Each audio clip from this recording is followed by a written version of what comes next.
Ang pagkalat ng sakit na tipos o epidemic typhus fever. Ito ang lumipol sa 40,000 alagad ni Napoleon Bonaparte. Isang nakakamatay at matinding uri ng lagnat na nagdudulot ng impeksyon mula sa Rickettsia bacteria. Maririnig naman natin dito si Rockhill na tila sinisigurado kay Atay ang sinasabi niya. Sa Windows system naman ay sumagot si Atay at sinabing sigurado daw siya at nakita daw niya ang bakterya sa dugo na dumaloy papuntang atay ng matandang babae. Natigilan at hindi nakaimek si Rockhill dahil dito. Dito ay nagsimula ng magtanong si Rockhill sa anak ng pasyente at tinanong nito na kung kailan daw huling naligo ang kanyang ina. Nagulat naman ang anak ng pasyente sa tanong na ito ni Rockhill. Giit naman dito ni Rockhill na kailangan daw niyang maintindihang maigi ang sitwasyon kaya niya tinatanong ito. Taranta namang sagot ng anak ng pasyente na naligo daw kanina ang kanyang ina. Muling nagtanong si Rockhill na kung kahapon din daw ba. At sumagot naman ang anak na oo at maligamgam na tubig ang kanyang ipinapaligo sa araw-araw. Dito ay labis na napaisip si Rockhill at sinasabi na kakaiba daw ito dahil ang pasyente naman daw ay araw-araw na naliligo at paano ito makakapitan ng epidemic typhus. Muli ay nagtanong si Rockhill kung ano daw ang lagay ng tinitirhan nito lalo na ang kanyang higaan. Sumagot naman ang anak ng pasyente na maayos at malinis naman daw ang kanyang ina pagdating sa bahay. Tanong ulit ni Rockhill na kung wala daw bang mga kuto o pulges. Sumagot naman ito na wala daw talaga. Muling nagtanong si Rockhill na kung may pinuntahan daw ba ang kanyang ina na maaring mayroong kuto o pulges. Nag-isip naman ang anak ng pasyente dito bago sumagot hanggang sa sumagot ito na mayroon daw. Dugtong nito na kalahating buwan na daw ang nakakalipas, nasaraan daw ang kanyang karwahe pauwi mula sa pagbisita ng kanyang mga kamag-anak, kaya doon siya nagpalipas ng gabi sa malapit na bahay ng isang magsasaka. Pinatulog daw ito ng mag-asawang magsasaka sa loob ng kanilang kama. Tumakbo naman sa isip ni Rockhill ang mga naganap. Nagsimula ang lagnat ng pasyente ngayong araw. Natulog siya sa bahay ng mga magsasaka halos kalahating buwan na ang nakakaraan. Dagdag sa pag-iisip ni Rockhill na ang incubation period daw ay 15 araw. Napamura naman dito si Rockhill at sinabi na ang lahat ng sintomas ay eksaktong-eksakto para sa epidemic typhus fever. At dito ay sinabi na niya sa anak ng pasyente na doon daw siya nahawa ng sakit. Nagulat naman ito at nagtataka kung paano daw siya nahawa doon. Ipinaliwanag naman ni Rockhill na ang sakit ng kanyang ina ay epidemic typhus fever. Kumakalat ito sa pamamagitan ng kuto o pulgas na kumakapit sa katawan ng tao at simusipsip ng dugo. Dito ay iniisip ni Rockhill na masama ang lagay ng pasyente dahil ito ay may edad na at napakataas pa ng lagnat nito. Ang pinakamasamang mangyari dito ay maari siyang magkaroon ng pulmonya at magkaroon ng pinsala sa central nervous system o magkaroon ng pagkabulok sa bahagi ng katawan. Biglang may naalala dito si Rockhill. Kinuha niya ang atensyon ng lahat ng nasa paligid at sinabihan na makinig sila. Sinabi ni Rockhill na tanggalin daw ang lahat ng suot na damit ng pasyente at linising maigi ang katawan nito gamit ang tuwalya na binabad sa maligamgam na tubig at palitan ang kanyang kasuotan. Nagtanong naman ang isang manggagawa ng palasyo at tinanong kung ano daw ang gagawin nila sa pinagsuotan ng pasyente. Sumagot naman si Rockhill na sunugin ito, dagdag pa ni Rockhill na isama na ang tela sa kama na kasalukuyang hinihiga ng pasyente ay sunugin na din. Sinabi din ni Rockhill na pagkatapos daw sa lahat ay kailangan daw agad nilang maligo at sunugin din ang kanilang kasuotang damit. Dugtong din ni Rockhill na kung sino man ang hindi sumunod sa kanyang pag-uutos ay agarang matatanggal at mapaparusahan. Gulat at takot namang sumagot ang mga empleyado ng palasyo na sumagot ng naiintindihan nila. Sabay lingon naman ni Rockhill sa anak ng pasyente at sinabihang siya rin daw. Magpadala daw siya ng tao upang ipaalam ang mga pangyayari. Kasabay ng sigaw ni Rockhill na ngayon ay mabilisan din ang kilos ng lahat at sumunod sa utos ng kanilang crown prince. Sa kusina ng palasyo, makikita natin si Rockhill na naghahanda ng halamang gamot para sa pasyente. Iniisip ni Rockhill na ang gamot daw para dito ay ang ugat ng kudzu tonic soup. Napakabisi daw nito para sa mga sakit na may kasamang lagnat. Makikita natin ang kudzu root tonic soup na inihanda ni Rockhill. At ito ay pampababa ng lagnat at pangalis ng sakit na gawa sa ephedra at kudzu root. Sa kasunod na eksena ay makikita natin si Rockhill na sinusubuan na ang pasyente ng gawa nitong gamot at sinasabing ito daw ay gamot para gumaan ang kanyang pakiramdam. At sinabihan ito na dahan-dahan daw itong higupin. Sa pag-aalaga naman ng pasyente, nagtalaga si Rockhill ng mga katulong para bantayan ang kondisyon ng pasyente sa lahat ng oras. May nagpupunas, nagpapainom ng gamot at nag-aalaga para gumanda ang kalagayan ng pasyente. Ngunit tila ba ang sitwasyon nito ay lalo pang lumalala. Muling napapaisip dito si Rockil dahil sa kalagayan ng pasyente at iniisip niya na sa loob ng 3 araw ay nagbigay siya dito ng pag-aalaga sa pamamagitan ng pagtatalaga ng 3 katulong na nagpapalitan kada 8 oras na nag-aalaga. Ngunit hindi gumaganda ang kanyang kalagayan.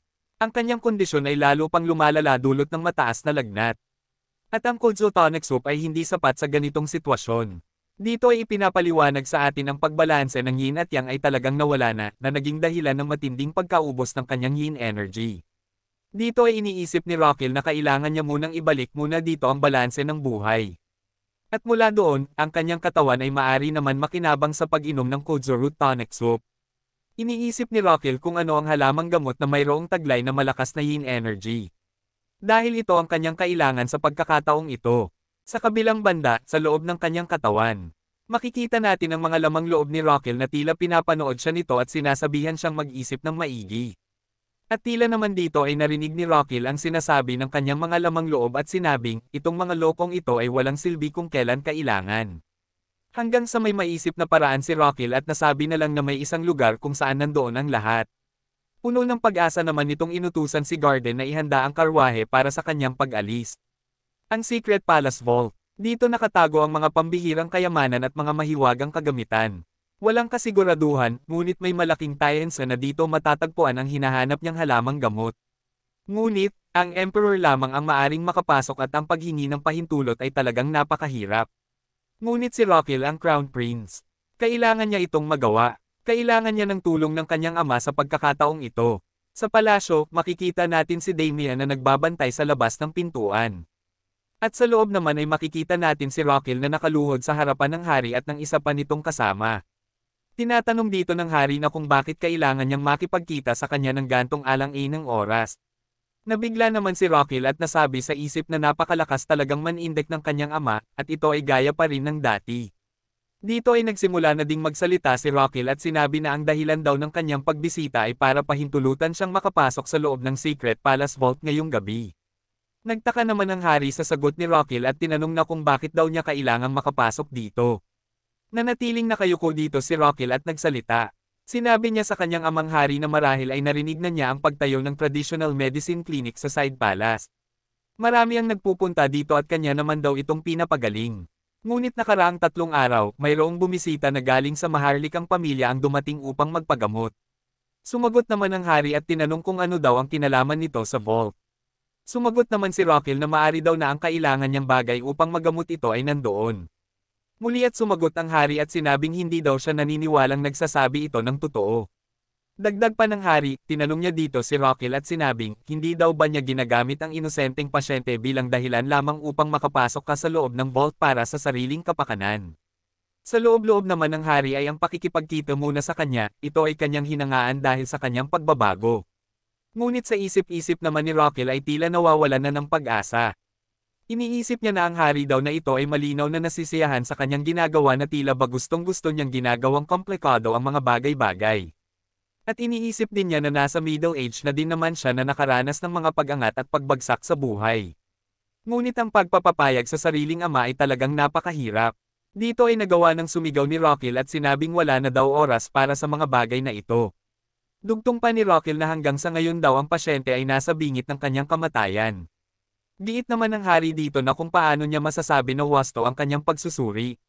Sinabi din ng hari na halos buong kabataan daw niya ay nakaretay lamang siya sa kama at walang sapat na pag-aaral dahil dito, ngunit ngayon ay nagsasagawa na siya ng paggagamot. Dagdag din ng hari na hindi daw niya maiwasang magduda. Pasiga namang sinabi ng hari na hindi daw siya sigurado na naaalagaan daw niya ang maayos ang kanyang mga pasyente at kung ang kanyang pagsusuri daw ay pagkakatiwalaan. Sumagot dito si Rockil at sinabing, naiintindihan na daw niya, gusto niya siyang subukan. At tinanong ni Rockil ang hari na kung tama daw ba ang kanyang hinala. Nakangiti namang sumagot ang hari at sinabing oo. At dito ay sinabi ng hari na simple lamang daw ang pagsubok. Ang Royal Knight na si Captain Roberto daw ay nagkaroon ng sakit kamakailan lang, sinabi din ng hari na suriin daw niya ang kasalukuyang kondisyon nito. Kung siya daw ay tumama, ay pahihintulutan daw niya itong makapasok sa Secret Palace Vault. Makikita naman natin dito na nagsimula na si Rockil sa pagsusuri kay Captain Robert gamit ang kanyang kakayahan na pulse reading. Sinasabi naman ng hari na hinding-hindi daw niya ito masusuri ng tama. Dahil si Roberto, ang asawa nito at siya lamang ang nakakaalam ng karamdaman nito. Dito ay natapos na ang pagsusuri ni Rockil at sinabing si Captain Roberto daw ay napapanot na. Laking gulat naman ni Captain Roberto at ng hari dahil sa narinig na ito. Ngunit, iginiit naman ng hari dito na tignan ang buhok nito na may kintab pa at napakakapal. Bigla namang tinanggal ni Rockil ang buhok ni Captain Roberto at pabirong sinabing, simple lang daw dahil siya ay nakapiluko lamang. Makikita naman natin na maluha-luha na sa kahihiyan dito si Robert at sinasabi sa kanyang isipan na tigilan na daw siya ng mag-amang ito. Sa susunod na eksena ay makikita natin ang hari na hindi na nakapagsalita ngunit tila tawang-tawa sa pangyayari at ang kanyang kalbong kapitan na si Roberto naman ay humihikbi-hikbi pa habang nakaluhod habang kumikintab ang ulo nito. Makikita din natin dito si Rockil na palabas na ng silid at masayang sinabihan si Damian na maari na daw silang umalis. Habang naglalakad ang dalawa sa pasilyo ng palasyo ay tinanong ni Damian si Rockil na parang masyado naman daw siyang naging masama dahil sa pagtanggal ng piluko ng isang kapitan. Sumagot naman si Rockil at sinabi na ayos lang daw ito dahil gagamutin daw niya ito sa susunod, ngunit ngayon, hindi daw iyan ang kanilang pakay. Hanggang sa makarating na sila sa lugar na kailangan nila, The Secret Palace Vault. Makikita natin sila Rockil at Damian na labis na namamangha sa bungad pa lamang ng kwarto na labis na ang pagkinang. Sa bonus na larawan, makikita natin dito si Captain Roberto na patuloy pa ring umiiyak at tinatanong ang hari na kung bakit daw hindi nito tinanong kung paano gamutin ang kanyang pagkapanot. Habang ang hari naman ay kinakalamay si Captain Robert at sinasabing dumalaw na lamang daw ito sa side palace at doon magpagamot. Talagang labis ang pagkamangha ni Rockil at Damian nang makita nila ang pintuan ng Secret Palace Vault. Makikita naman natin na ito ay binabantayan ng dalawang kawal at ang isa nga dito ay agad namang lumapit kay Rockil at iniabot ang isang kakaibang bagay na tila ba isang mahiwagang ID. Tinanong naman ni Rockil ang kawal na kung ano daw ito. Sumagot naman ang kawal at sinabing ito daw ang magpapahintulot sa kanila upang makapasok sa Secret Vault. Kailangan nila itong suotin para makapasok dito. Tinanong naman ni Rockil na kung ano daw ang mangyayari kung wala daw sila nito. Sumagot naman ang kawal at sinabing lahat ng attack magic sa loob ng Secret Vault ay mag-a-active. Dagdag din ng kawal na nakapaloob din daw dito ang oras kung gaano katagal lang sila maaring manatili sa loob. At kung sakaling lumagpas sila sa oras, ay tiyak ang kanilang kamatayan. Kasabay nito ang pabirong pagsenyas ng kawal na may halong pagtawa pa. Dagdag din ng kawal na sila daw ay mayroon lamang hanggang umaga para mahanap ang bagay na kailangan nila. Nagulat naman dito si Rockil at napatingin sa kanyang orasan na tila ba isang drawing na nakalagay sa kanyang braso at sinabi niya na ilang oras na lamang daw ang nalalabi. Dito ay tinawag na niya si Damian at sinabihang pumasok na agad. Nagulat naman dito ang kawal at agad sila nitong pinatigil. Sinabihan sila dito ng kawal na iyon daw ay intermediate area. Makikita natin dito mayroon palang 3 pinto ang Secret Palace Vault. Ang intermediate area, advanced area, at ang basic area. Kamot ulo naman dito si Rockil at humingi ng patawad sabay sabi na hindi daw niya ito alam. Ngunit sa loob-loob ni Rockil ay alam niya ito at nasabi na lamang niya sa kanyang isipan na hindi daw niya ito naloko. Makikita natin sa pangyayaring pag-uusap ng hari at ni Rockil na sinasabi ng hari na dahil sa nakapasa siya sa pagsubok ay maaari daw siyang makapasok sa basic area ngayong gabi at kumuha ng isang gamit. Nanlulumo naman si Rockil nang marinig ito. At muli ay nagtanong ang hari na kung may problema daw ba ito sa kung ano ibigay sa kanya. Sumagot naman si Rockil at sinabing hindi daw at ang kanya daw ibig sabihin ay hindi daw siya nagrereklamo. Dagdag pa ni Rockil na pinaghirapan daw niyang makapasa sa pagsubok ngunit pinayagan niya lang daw siya na makapasok sa basic area. Dito ay sumagot ang hari at sinabing mukha naman daw hindi siya nahirapan sa pagsubok na binigay niya. Sumagot naman dito si Rockil at iginiit na hindi naman daw niya sinabi kung anong area nung binigyan siya nito ng pagsubok. At dagdag din ni Rockil na may halong pagnuso pa na pinalitan niya lamang ito pagtapos siyang makapasa sa pagsubok. Dito ay naiisip naman ng hari na mukha na daw walang hiya ang kanyang anak sa pagkakataong ito. Habang naglalakad papasok sa basic area ng Secret Palace Vault ay pailing-iling itong si Rockil at sinabing masyado siyang tinitipid ng kanyang amang hari. Iniisip niya rin na kung nais daw ba talaga nito siyang tulungan. Dagdag pa niya na mas maigi talaga na huwag humingi ng tulong sa kanya pwera na lang kung talagang kailangan. Dito ay inis ka na ni Rockil ang dala niyang ID, at ito ay nagpakita ng berdeng kulay na nangangahulugang maari na silang pumasok. Sa pagbukas ng pinto ay makikita natin dito ang kawal na nakasaludo sa kanila at sinabing magkita na lamang daw sila nito mamaya. Pagpasok ng kwarto ay makikita natin ang lugar na tila isang library na may orasyon at tila bumabalot sa buong kwarto. Dito ay nasabi ni Rockil na sa palagay daw niya ay wala daw siyang no choice dito kundi ang magpuyat. Dito ay ipinakita ang kanilang oras na natitira na tila din napaka-magical. Sinabihan ni Rockil si Damian na kailangan daw nilang makita ang gamit na kailangan nila sa lugar na ito. Sumagot naman si Damian na kung paano daw nila iyon makikita. Sinabi naman ni Rockil na bagay na malamig. Dagdag pa nito na isang bagay daw o sangkap o magic ball na may ice element o bagay na may kakayahang maglabas ng yelo. At inutusan nito si Damian na kung may mga bagay daw na katulad niyan ay maaari niyang isulat sa papel at titignan daw niya ito mamaya. Sabay ang abot ng papel nito kay Damian. At sinabi din ni Rockil na kailangan nilang maghiwalay sa paghahanap at doon daw siya sa kabila at si Damian naman daw sa kabila. Nagsimula na dito maghanap sila Rockil at Damian habang pinapakita naman ang pagtakbo ng kanilang oras. At tila ba ito ay napakabilis. Malapit nang maubos ang oras dito at napapaisip na dito si Rockil na maari daw na wala dito ang kanyang hinahanap marahil daw ay nandito sila sa basic area, ngunit inaasahan naman nito na iba ang sitwasyon sa lugar na pinaghanapan ni Damian. Matapos ang pagtingin sa kani-kanilang lugar ay nagkita na ang dalawa at tinanong ni Rockil si Damian na kung sinulat daw ba nito ang mga lugar tulad ng kanyang sinabi. Sumagot naman dito si Damian ng oo. Nagulat naman si Rockil dito dahil sa dami ng nasulat ni Damian. At tinanong niya si Damian na kung mayroon daw bang ice property ang mga bagay na andoon sa lugar na iyon, sumagot ulit si Damian dito ng oo. Napaisip naman si Rockil dito na maaring ito na ang kanilang huling pag-asa. Makikita naman dito ang isang bilog na gamit at ang mga impormasyon ukol dito. Ang tawag dito ay 10,000 year snow. Ang uri naman ay panangga. Ang pinagmulan ay hindi pa nalalaman. At ang category rank ay basic. Sinasabi naman dito na kapag ang gumagamit daw nito ay ginamitan ng mana, iniiba nito ang core sa ginta at naglalabas ng ice shield. Nang makita ito ni Rockil ay iniisip niya na ito ay isang buzzer sa mga restaurant.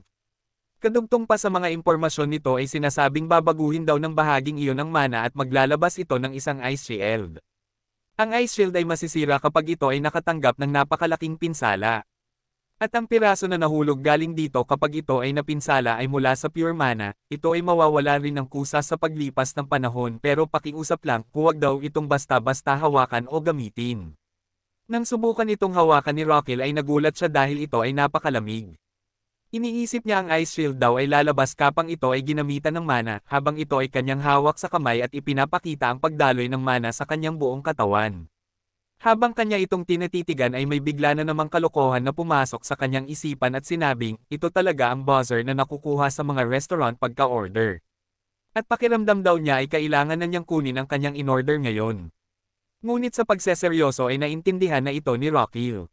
Iniisip niya dito na dahil sa lumalakas ang buzzer kasabay ng lakas ng mana, hindi dapat ito basta-basta dagdagan ng mana. At ito ay may kailangang halaga lamang ng mana para lumitaw ang ice shield. Kaya ito ay naihahanay lamang sa mga basic. Dito ay muling sinubukan ni Rockil ang paggamit dito at ito ay kanyang inihahalin tulad sa pagtitimpla ng init o lamig ng tubig na lumalabas sa shower. Hanggang sa ito na nga ay kanyang mag-ame at sinasabing kailangan niyang ipagpatuloy ang kanyang ginagawa. Hanggang sa makikita na lamang natin dito si Rockil na nakapaglabas na nga ng isang ice shield na naggagaling sa buzzer. Masayang-masaya siya dito at iniisip niya na napakalaki daw ng shield na kanyang nagawa ngunit hindi naman daw ito kabigatan. Dagdag din niya na ang pagiging malamig daw nito ay makakatulong upang magamot niya ang ina ng mga Dinrayor. Dito ay tinawag niya si Damian at humingi ng pabor dito. Sa isip-isip naman ni Rockil ay wala itong idea kung ano ang nasa isip nito. Sumagot naman si Damian na kung ano daw ang kanyang maitutulong. Sumagot naman si Rockil na sasabihin daw niya ito mamaya at inaya na itong umalis upang makuha ang kanyang karagdagang health points. Nagtataka namang tinanong ni Damian si Rockil na kung ano daw ang bonus health points. At dito ay nagpaliwanag na lang si Rockil at sinabing kailangan na daw nilang magpagaling ng kanilang pasyente. Nagsisimula na ang pagsikat ng araw nang mapansin ng kawal sila Rockil nang lumabas sa kwarto ng Secret Palace Vault. At tinanong naman ito na kung ano daw ang bagay na kanyang napili. Makikita naman natin dito si Damian na tila tahimik lang sa Gedli na tila ba walang nangyari. Sa pagpapatuloy ng kawal, sinasabi nito na ang kanila daw napili ay ang espada. Pasiga naman sinabihan ni Rockil si Damian na kung ano daw ang ginagawa nito. Dahil hindi daw tama ang kanyang ginagawa. Ngunit sa kabila naman nito ay makikita natin si Rockil na punong-puno ng kagamitan sa kanyang katawan. At sinasabihan din siya ng kawal na kailangan din niyang isoli ang lahat ng iyon. Sa susunod na eksena, makikita natin ang kwarto ni Garden at tila ba ito ay nagising dahil sa pag-uusap ng dalawa. Sumilip siya sa kanyang bintana at nakita niya si Rockell at Damian na tila may kung anong pinag-uusapan. At dito ay nasabi na lamang ni Garden na nagbalik na ang kanilang Crown Prince galing sa palasyo. At iniisip niya dito na ang Crown Prince daw at si Damian ay nagiging magkasundo na nitong mga sumunod na araw. Nung una daw ay iniisip niya na si Damian ay isang barumbado at hindi marunong makaintindi na tao, ngunit maganda ang kanyang ginagawa sa pagprotekte sa Crown Prince. Dagdag din ni Garden na maigi ito para sa Crown Prince na naging masakitin sa buong buhay niya ay ngayon ay mayroon na siyang kaibigan na kanya talagang maaasahan. At tingin niya dito ay kailangan na niya itong mas pagkatiwalaan pa. Makikita naman natin dito si Garden na may dalang baso ng tsaa at nakangiting nagde-daydreamang na masayang nagbibiruan sila Rockell at Damian. Sa susunod na eksena ay makikita natin si Rockell na biglang nilabas ang buzzer at naglabas ng ice shield, habang si Damian naman ay tila ba nakahanda na sa kanyang pag-atake dito. Gulat naman si Garden sa kung ano ang hawak na ito ni Rockell. At mas lalo pa siyang nagulat dito dahil nakita niyang binubunot na ni Damian ang kanyang espada. Hanggang sa bumwelo at nagsimula ng atakehin si Rockell sa kanyang ice shield gamit ang espada nito. Makikita natin dito ang natapon na tsaa na inihanda sana ni Garden para sa kanilang dalawa. At makikita din natin ang laking gulat ni Garden dito habang sinisigaw na ito daw ay pagtataksil sa bayan.